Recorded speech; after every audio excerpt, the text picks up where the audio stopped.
News Talk ZB and Weekend Sport. Blackcaps selector and former Test and one-day international player for New Zealand, Gavin Larsen, has a new role. He's been appointed the Performance Director at Warwickshire County Cricket Club. He'll oversee the English side's high-performance programs for both men and women. This was announced late last night. Gavin Larsen is with us. Congratulations on the new role, Gav. Sounds exciting. How did this all come about? Yeah, hello, Piney. I just got a quiet tap on the shoulder a couple of months ago and asked whether I'd be willing to, have a little look at the role. And when I did have a good look at it, I got pretty excited pretty quickly. Reflected on sort of, I guess, where I was at with New Zealand cricket, and I felt that, 7.5 years was a really good stint as a selector. And yeah, long story short, here I am with a new, very exciting role. You said you were shoulder tapped. Were you specifically on the lookout for a new challenge, or did this come a little bit out of the blue? No, it was out of the blue, mate. Which was, I guess, great in a way. Karen and I certainly weren't looking at, resetting our lives and heading to the UK. Far from it, and we thought our immediate future would be, down in Tasman where we live now, and we'd probably just sort of settle in and see out our days down there. But life's funny. It does throw little curveballs at you. And look, it's just too great an opportunity, not to take, and just simply can't wait to get my teeth into it. Well, tell us about the new role. What will it entail? So I'm the Performance Director for Warwickshire County Cricket Club. Many of the counties over there have a title like Director of Cricket. It direct reports to the CEO, and I'll be responsible and will oversee, all the different areas of high performance within the county. So that starts with the professional team, the first 11 that play the county cricket, etc., down to second 11, the academy program, down through the age groups, but the talent ID at the bottom of the pyramid, then the women's game, which is going to be an exciting part of it. I haven't been involved in women's cricket, and they run a really good women's set up in the UK.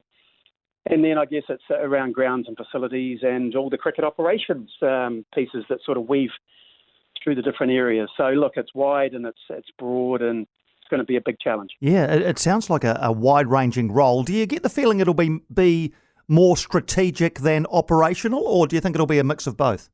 Yeah. When I was talking with Stuart Kane and their board, they stressed very quickly that they were looking, not for a tracksuit performance director. They're looking for someone who's, I guess, got the skill set that I've got, that you can get up above the operation, be a little more strategic, and have the sort of a bird's eye view on the whole high performance operation. So that's good. That's exactly where I've sort of found myself positioned now, cricket wise.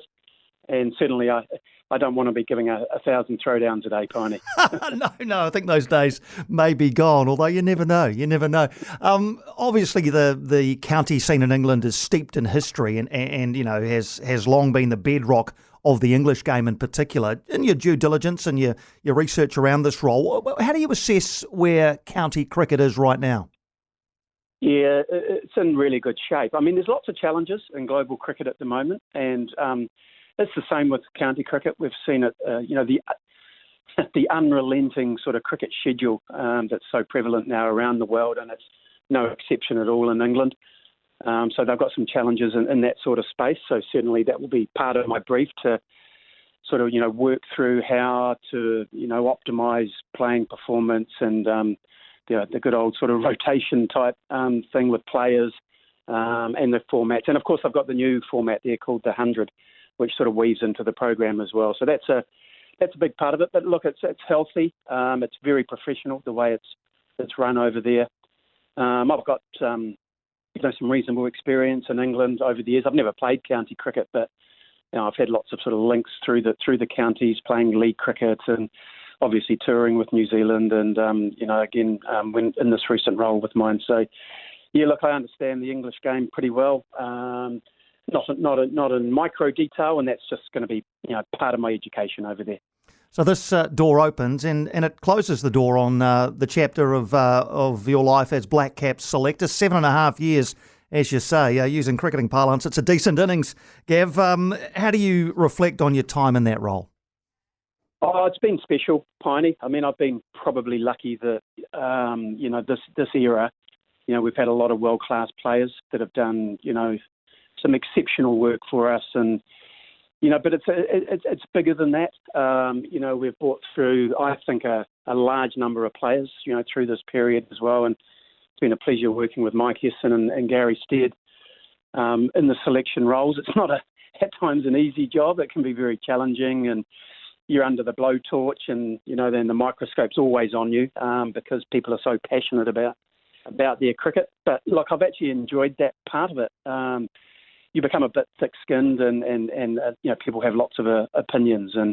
But I think, in a general sense, Piney, one of the things I sort of reflect on is the consistency, maybe of the selection through that period. And we have folded different players in at different times, but I probably do come back to the fact that through this period we have had some just fantastic players, world-class players, and I think the successes that the team's had through that period is a real sort of reflection of that. And I know this won't be obviously your concern anymore, but if you look ahead a bit and you look at the Test side at the moment and guys who are all in their 30s, how do you assess the development pathways for our young aspirational male cricketers in the elite game? Well, yeah, I mean, it actually sort of has been part of my brief, Piney.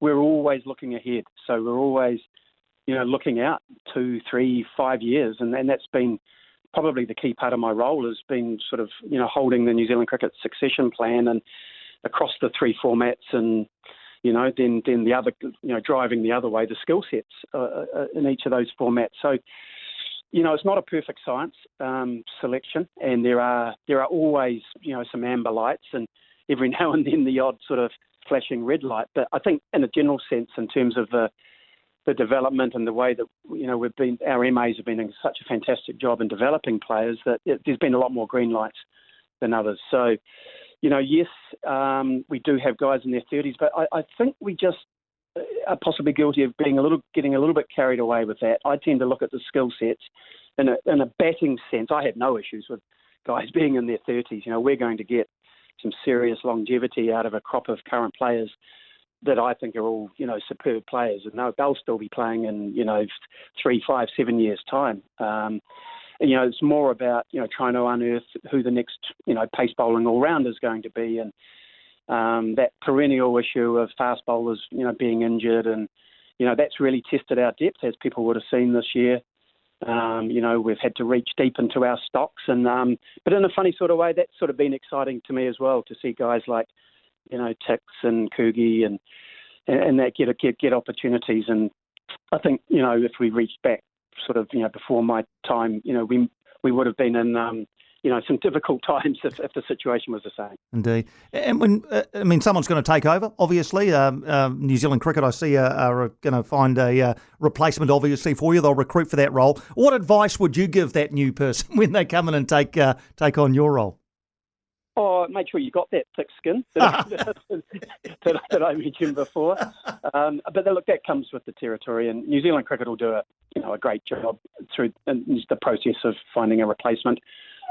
Maybe an opportunity too for New Zealand Cricket just to get right up above it and just analyse what is the best ongoing sort of selection structure and how it weaves into how they're going to move forward with coaching and the other support roles in and around the Blackcaps and New Zealand A. So, yeah, I think it's an exciting time. It's time now for a fresh voice and new eyes and a different way of possibly looking at it. And I think every organisation needs to sort of refresh in that respect. Now, I'm sure this won't have escaped your attention, but the first Ashes test is at Edgbaston, June 16 to 20. You're going to be based at Edgbaston. Will you be there in time for that, Gav? Oh, I've already locked those 5 days into my diary, Piney.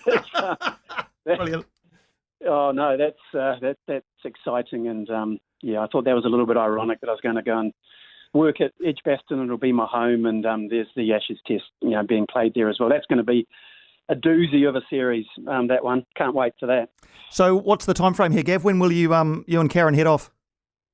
I'm just sort of working through with Warwickshire at the moment the final sort of pieces around, what type of visa that I'd get into the UK with, and that will determine, when we leave the country. So, mate, it could be a month from now, or it could even push out a couple of months. But I'm working closely with New Zealand Cricket on that, and we'll just see how that washes through.